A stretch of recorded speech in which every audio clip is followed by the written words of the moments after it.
the most dangerous women in Maryland. They are murderers, dealers, and thieves. I've been shot at. You go through that through the game. That's called a game. From career criminals to first-timers, all housed in one prison. I just didn't know what I was coming into. You're mixed in with all different people. For many, rage and violence are a way of life. You're going to look out for yourself because nobody else is going to. Mind your business. It's not that hard. We got into a heated argument and she choked me. Welcome to the world of Maryland's female convicts. Get out of my face!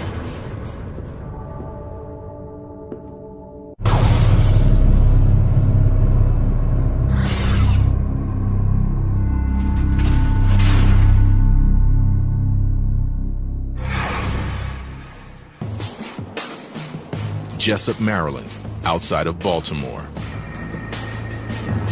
Home to the only prison for the state's female felons. Killers, kidnappers, addicts. They all land here at Maryland Correctional Institution for Women, or MCIW. Never mind, my lover. I'll be home soon. Come on, Fifth Avenue, WC, what it is. They never stop coming.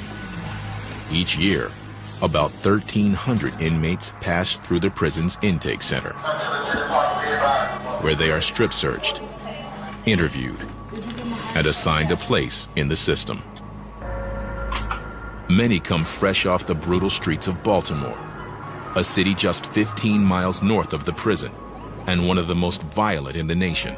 I've been shot at, you know. It's just crazy. You go through that through the game.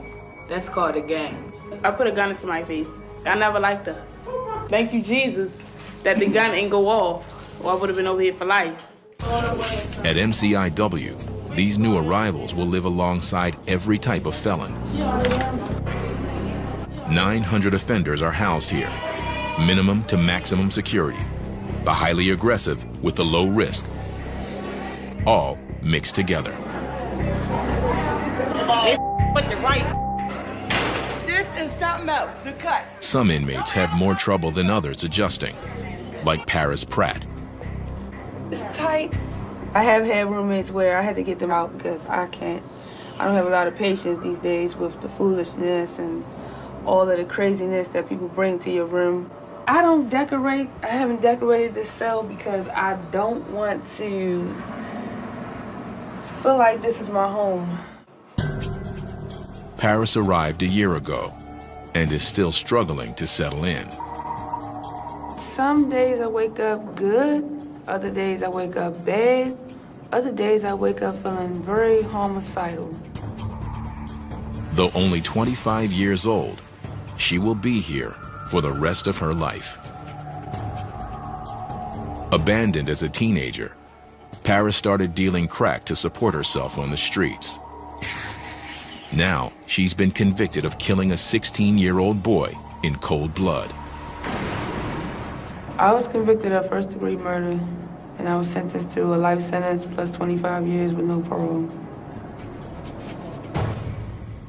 I've been painted this picture as a monster. Paris was the first woman sentenced to life without parole in Montgomery County, a middle-class suburban area outside of Washington, D.C. I fired 2 shots. He fell backwards, fell on his back, was laying on the ground, trying to get up, but it's like he couldn't. Police say she thought the boy was a snitch. She claims that it was self-defense. Things got ugly. When his hand came out of his pocket a little bit, I saw the knife in his hand. So my first instincts, just like anybody else, was to defend myself. Paris is trying hard to keep herself in check behind bars.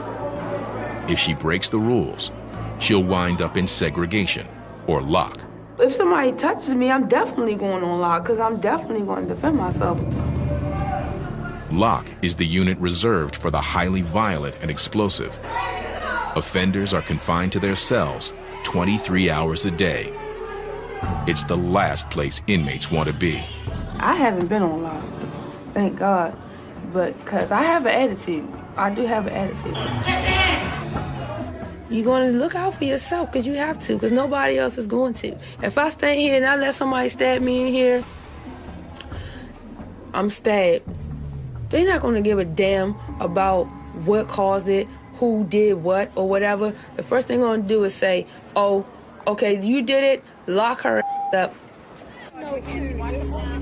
It's up to officers like Captain Hannah to keep Paris and other inmates under control. In her 20-year career, this wife and mother of 3 has come across every type of criminal, male and female. She knows that these women are dangerously on the edge. You're working with people who have committed crimes, have the potential to commit more crimes, so that's the danger element. You're working with people who are unstable, have a lot of mental health issues, emotional issues, and some people are just not going to like you just because. This afternoon, Captain Hannah is making rounds on the prison campus, making sure inmates are inside, getting ready for daily count. She's aware of how unpredictable and unstable these women can be, and is careful as she approaches an agitated offender in a nearby building. Nobody wants to help me. I want help. I want somebody to help me. That's what I want. I want to stop banging on the doors and the windows, begging for help, and nobody is helping me. I need help. What's the problem? I don't understand. The inmate might try to reach through the bars in the window and hurt someone. So Captain Hannah must calm her down. Quiet and try to appease me. It's easier to talk them down as long as you keep calm. Eventually they'll come down. But if you start screaming, hollering, getting excited with them, it's going to blow out proportion, and you won't be able to get control of the situation. There's always a possibility that I could be attacked. Some have tried in the past, so the threat is always there. I don't forget where I am. I remember where I am. I am in prison. Inside, inmates are locking down. They're free to be out of their cells for most of the day, but must be back for 2:30 afternoon count. Don't be disrespectful. I'm not being disrespectful. Like that. Actually, you didn't have to say get out the face. You didn't have to say that. I don't want to be. You didn't have to say that though. All right. On a housing unit floor, one officer watches up to 112 inmates, with only a radio for backup. They are unarmed so that weapons do not fall into the wrong hands. But that means control is crucial here. Building 192 is one of the prison's 4 main housing units. It's broken into 4 wings. One of them, D Wing, houses inmates who have serious anger and behavioral issues. Yeah.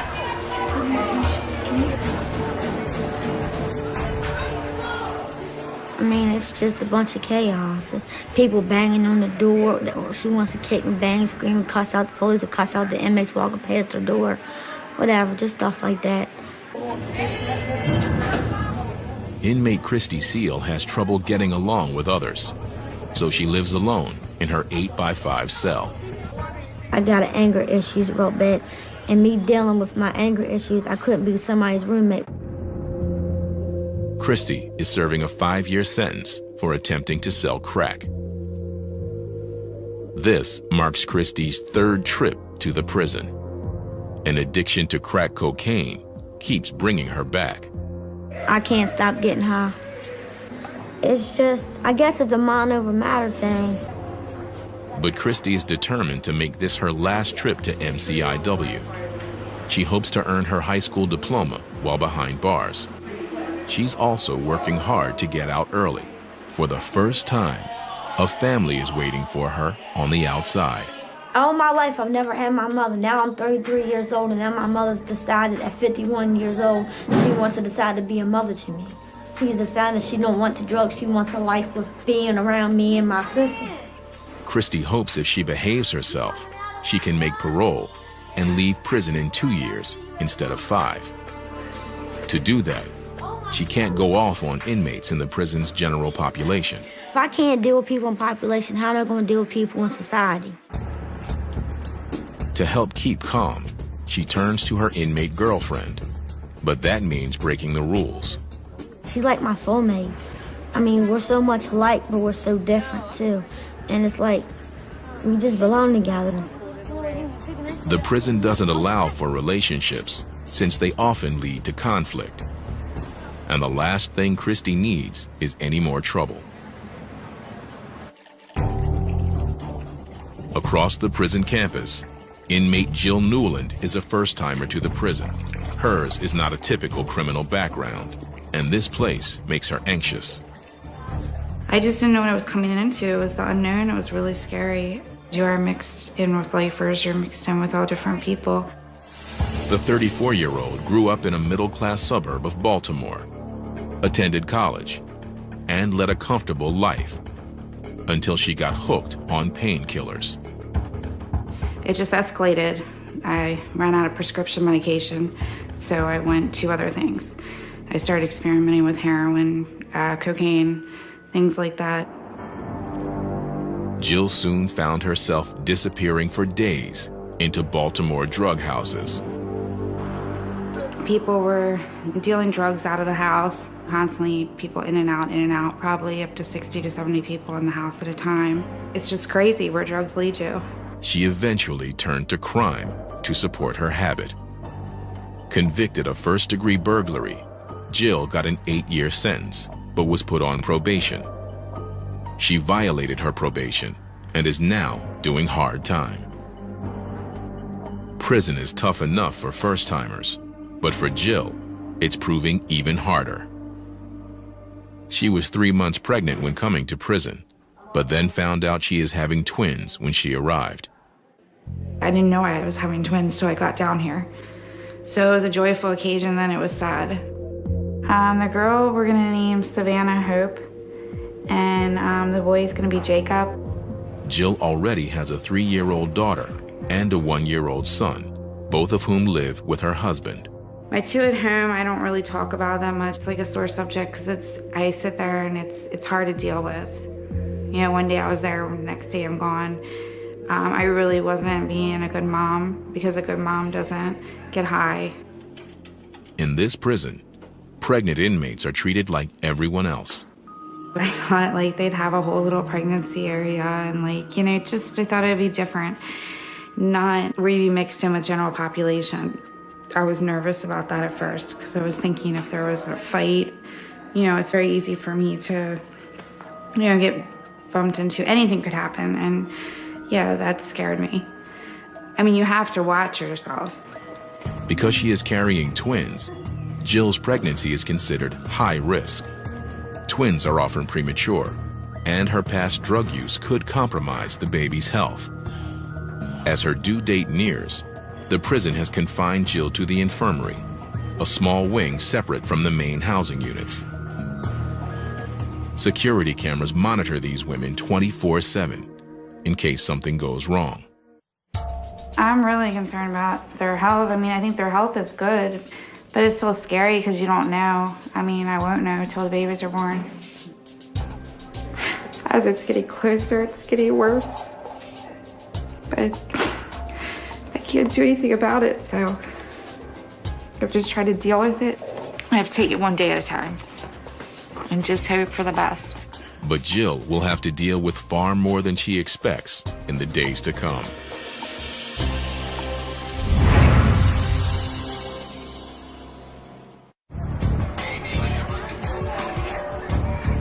MCIW, the only women's state prison in Maryland.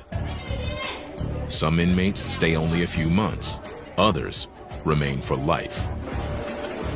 The number of women behind bars is climbing at a rate nearly twice as fast as that for men.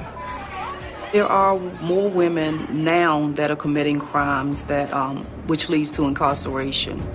Anywhere from prostitution to drug charges, murder charges, theft, just as volatile as male crimes. It is 10 a.m. Friday morning. Captain Hannah meets with a group of inmates.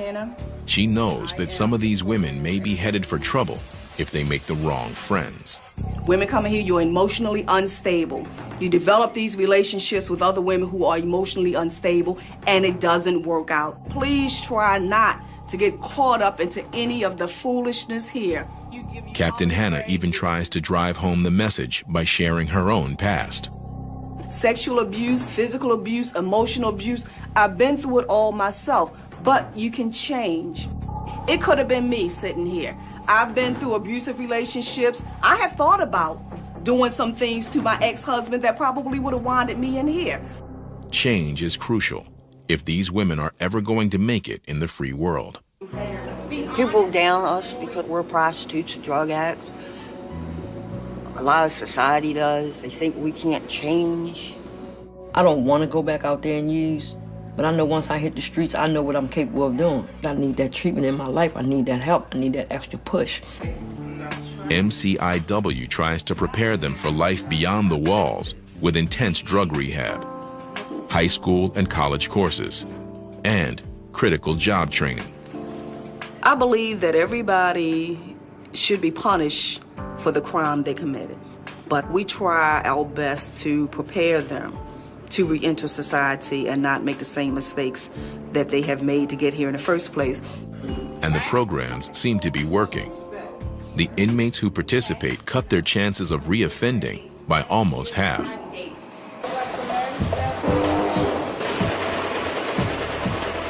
The prison sew shop offers some of the best training. The women learn marketable skills, and daily pay here goes up to $3.50. Behind bars, that's a big paycheck, and it's considered a privilege to work here. Lifer and convicted murderer Paris Pratt is one of 85 women who have landed a job here, making uniforms and flags for the state. The work keeps Paris busy and keeps her mind off being locked up. But the distraction only goes so far. It's like I'm really going through something within myself. Wake up, you're around the same people, doing the same dumb stuff. You work, you slave for a little bit of money, eat the same stuff that's disgusting. It's like really you had nothing to look forward to.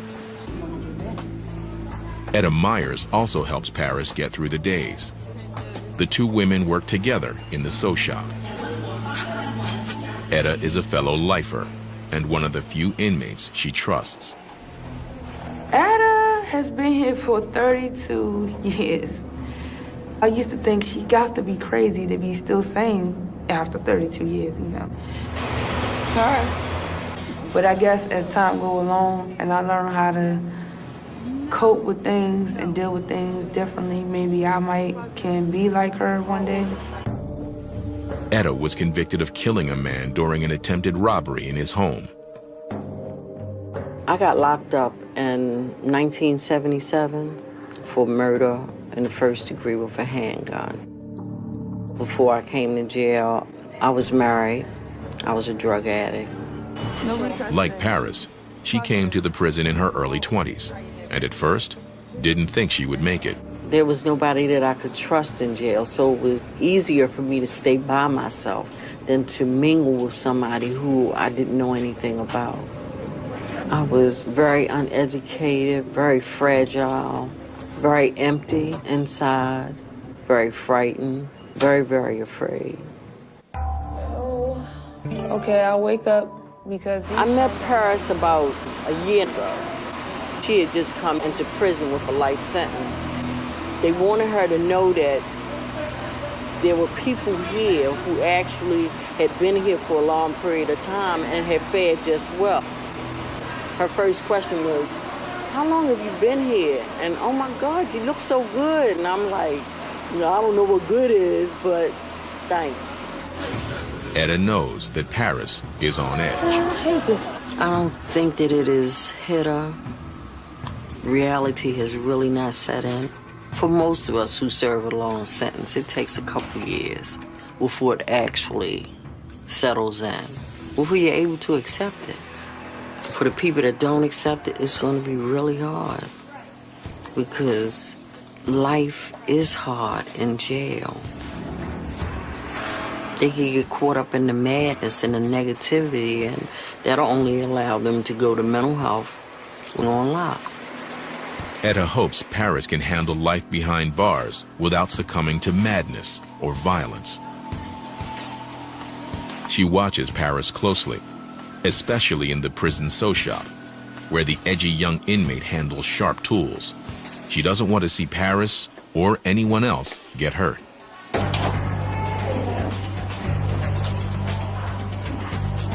All items must be carefully tracked.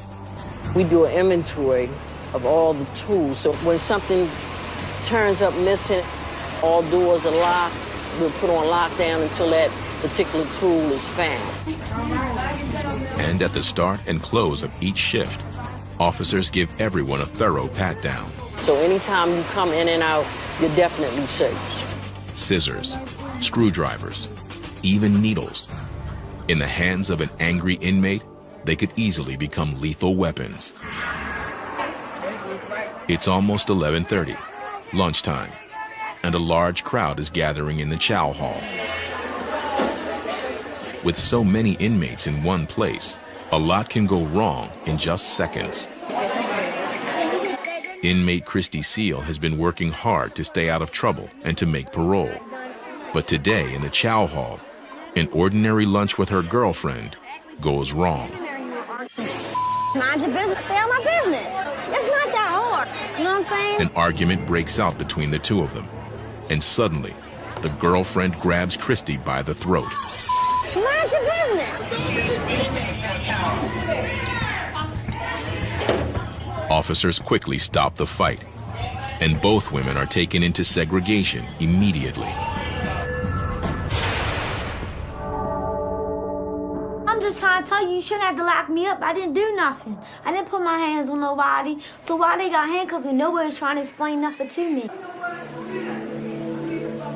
Now, Christy is in seg, despite her efforts to keep her record clean. And she fears that her chances of making parole and reuniting with her family are slipping away fast.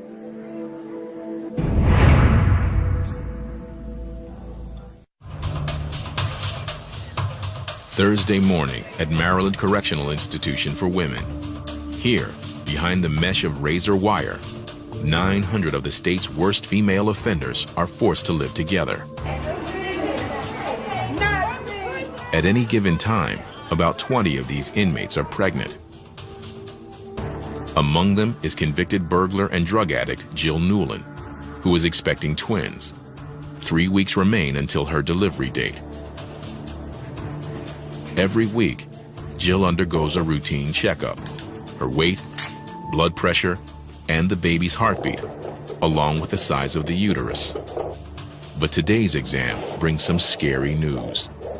As is often the case with twins, the babies are ready to come out weeks ahead of schedule. Jill must head to the local hospital immediately. The anxiety started building up with the fact of knowing that it was coming to an end, and reality set in a little. And it's just a scary situation.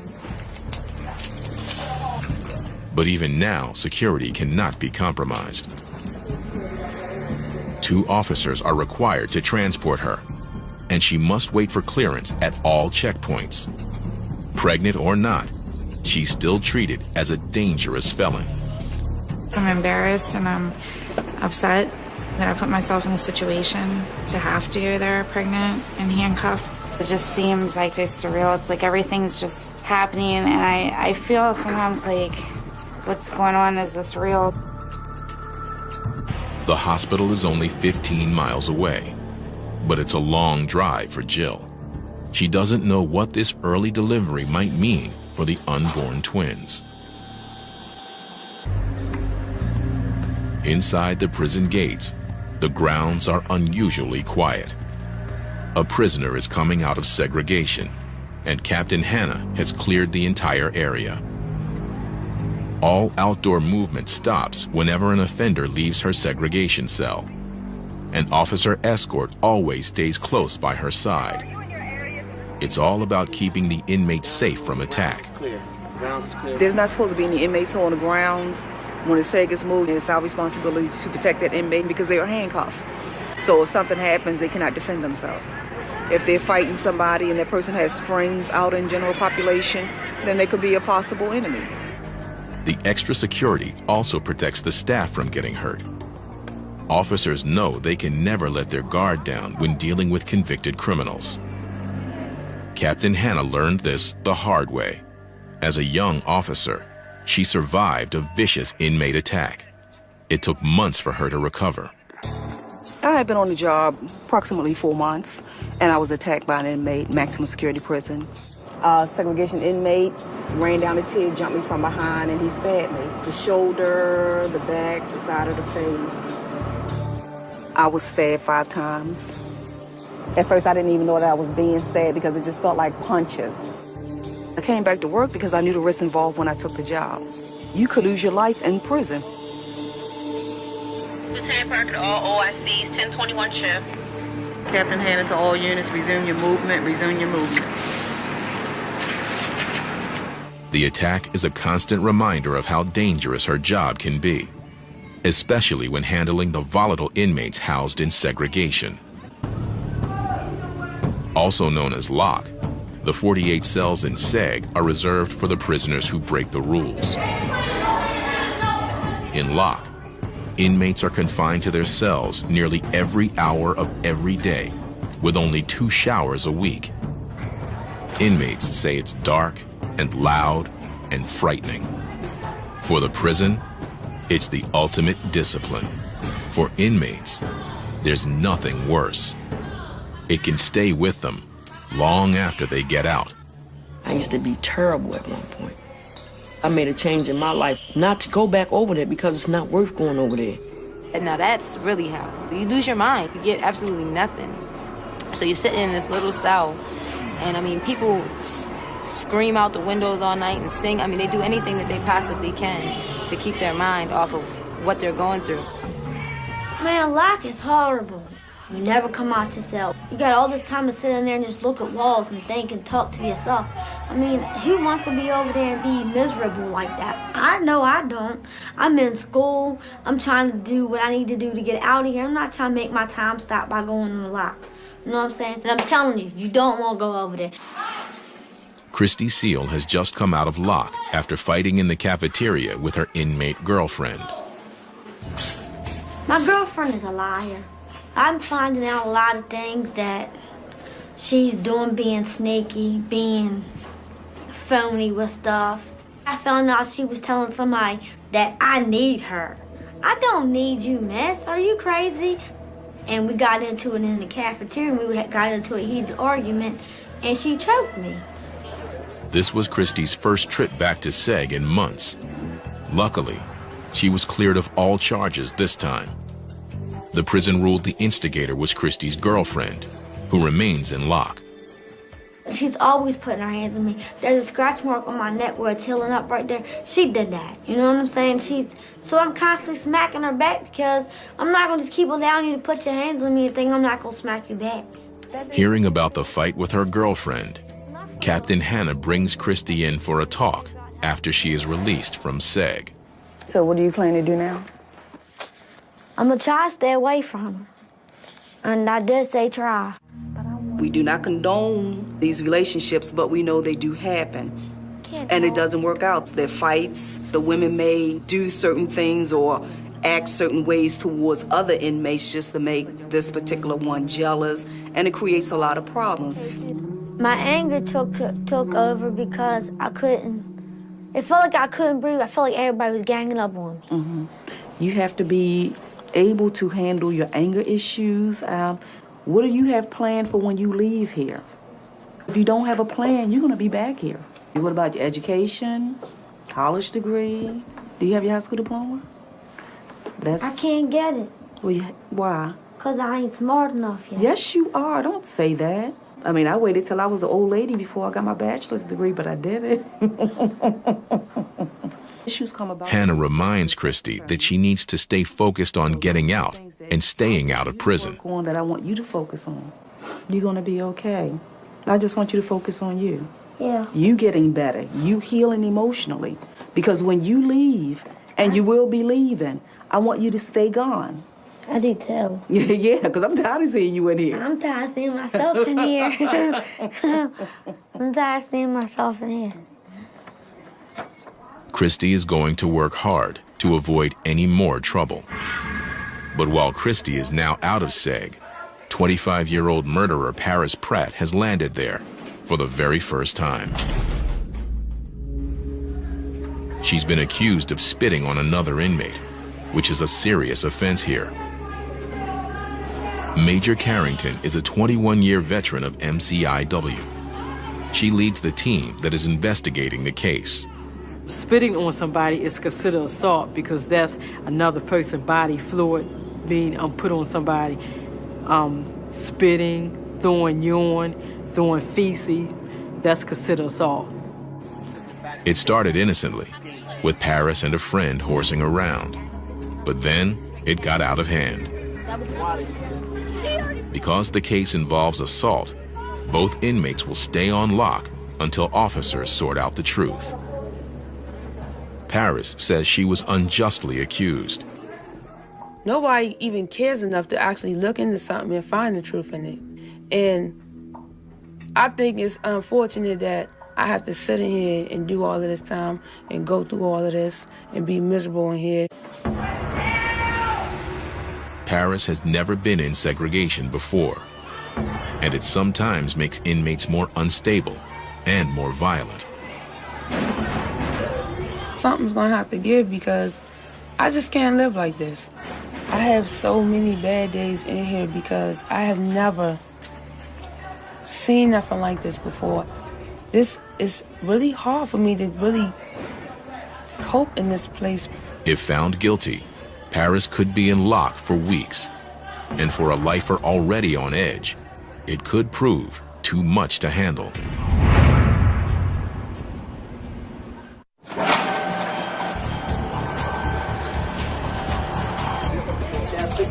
3 p.m. at Maryland Correctional Institution for Women. A new shift takes over. And for their own safety, officers conduct a careful shakedown of the cell houses. Every day, every time a shift change, each officer that comes on, they have to do a search of the common areas. Officers regularly shake down individual cells, but inmates also like to stash contraband, such as razors and drugs, in the common areas. If they want to hide it for somebody else to get, they will hide it in the common area. That way anybody can go get it. There's no claim to any specific person, so if you find it in the common area, you cannot say this belongs to this particular inmate. You can do it. They're very creative in how they hide things. They would hide stuff inside the trash can because they know nobody really wants to put their hands on that because that's unsanitary. They can hide stuff behind the paper, so you have to look under that to make sure that there are no razors, tobacco, or anything hidden behind that. You have marijuana, heroin, pills, and a lot of times women will take other people's drugs, psychotropic drugs, just to get high. If they know that you're constantly searching and that you're being consistent with it, then they're less likely to hide it in these areas. Those caught with dangerous contraband end up in segregation or lock with other rule breakers. Like inmate Paris Pratt, who is just getting out from a 1-week stay on an alleged assault charge. But she's not out of trouble yet. The prison concluded that Paris did not spit on anyone and has dropped the assault charge. But she still faces a hearing on a related violation from that night: aggressive horseplay. If found guilty, the inmate is in danger of seeing more seg time.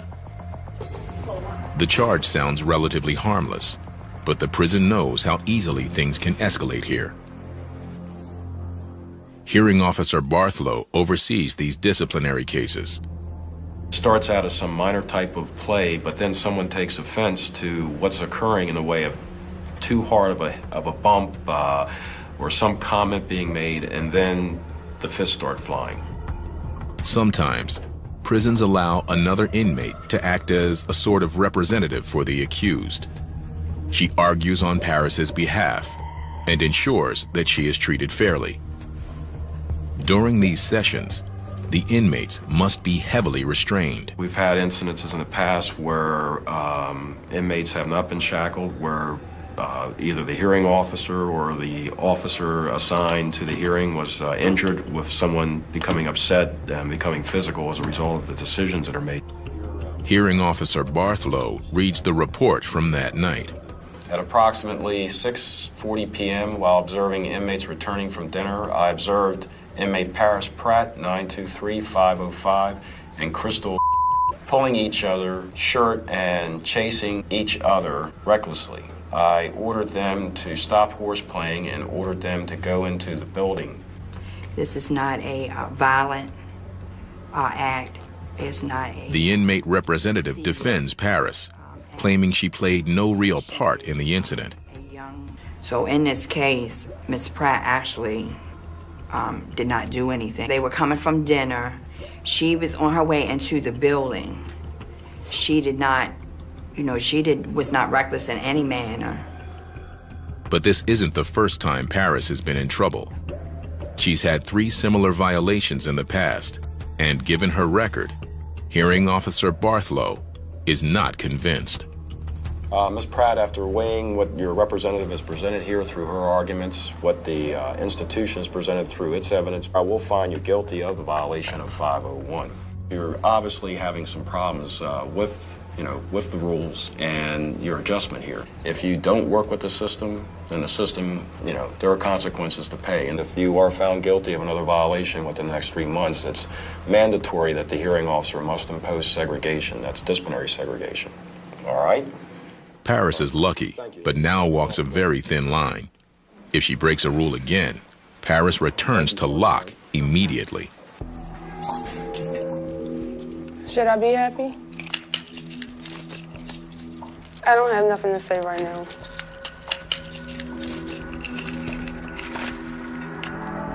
The thought of more seg time unnerves her. I can't live in there. So I can't function positively. It's like a big cage, and it's traumatizing. I went crazy over there. I mean, I didn't know what to do. You're gonna sell all these cages like you're an animal, yelling, screaming. It was just crazy.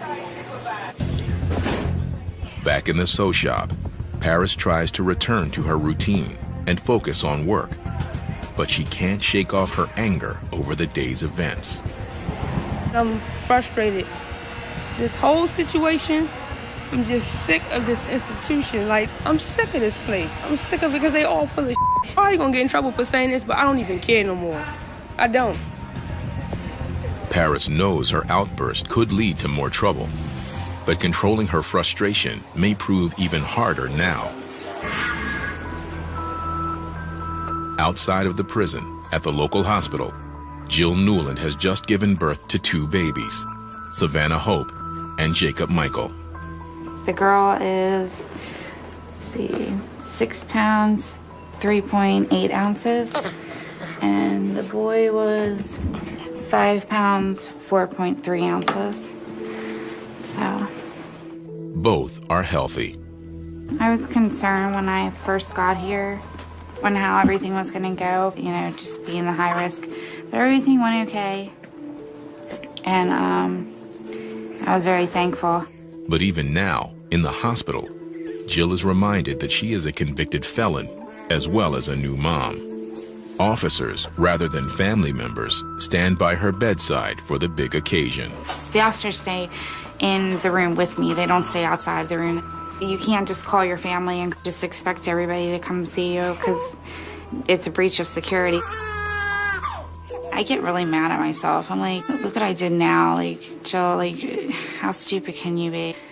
To let yourself get to this point. I mean, I should be with my family, with my husband, with his family. It should be a joyous occasion for everyone, and here I am in prison giving birth. I definitely think the twins are getting a raw deal. 80% of the women at MCIW are mothers, and when they get locked up, their children are usually sent to live with other relatives or in foster care. In this case, Jill's husband will take care of the babies. He will pick them up from the hospital later today. I don't know if you can really get ready for something like that, but I guess, I don't have a choice. I like to stop the clock.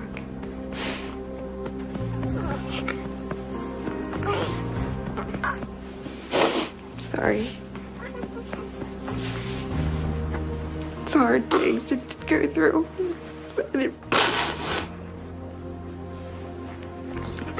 I didn't realize it was going to be this hard. In a few hours, Jill will be forced to give up her twins and return to an 8x5 cell. She has 7 more years to go.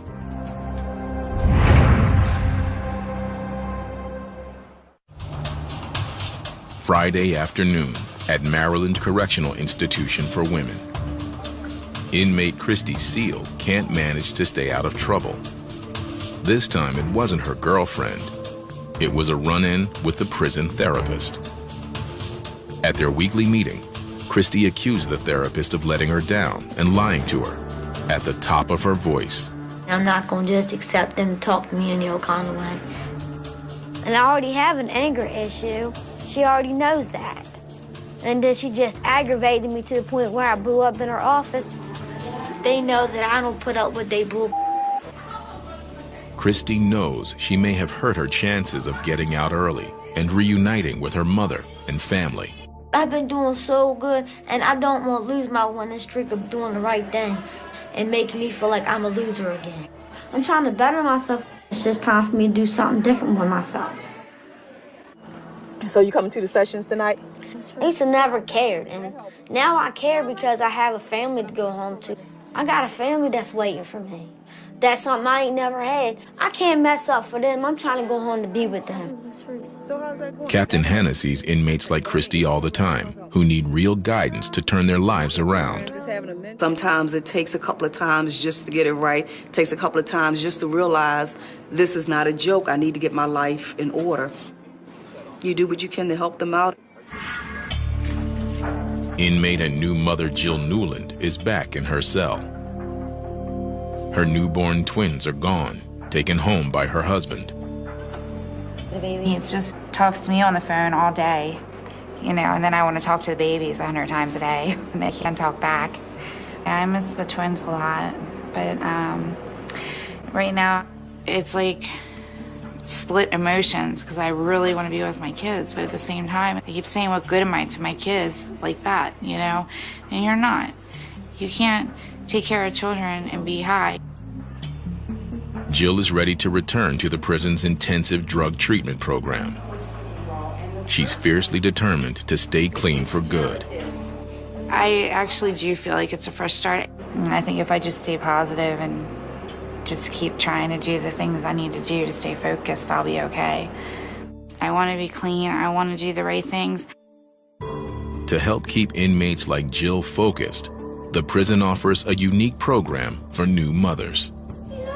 Once a week, they can get a special visit where they openly hold and play with their babies. For 2 hours, they can be parents.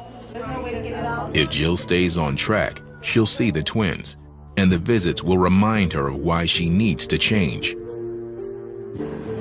But while Jill Newland will eventually go home, convicted murderer Paris Pratt will not leave here, ever.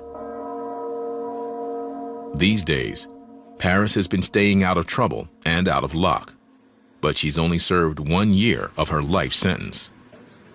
I don't know if I'm going to adjust to life here. One day I could say I'm going to adjust to life. The next day I could say I might take my own life because this is not living. This is just existing. I just don't think I can do it in here. I really don't. To keep herself sane, Paris will continue to look to fellow lifer Etta Myers. It's a pretty frightening experience. I think that she'll come along, but I think that it's going to take some bumps and bruises along the way. It's going to take some time for her to accept the reality that she may be here for a very long time. I was going through it, so I probably will get there.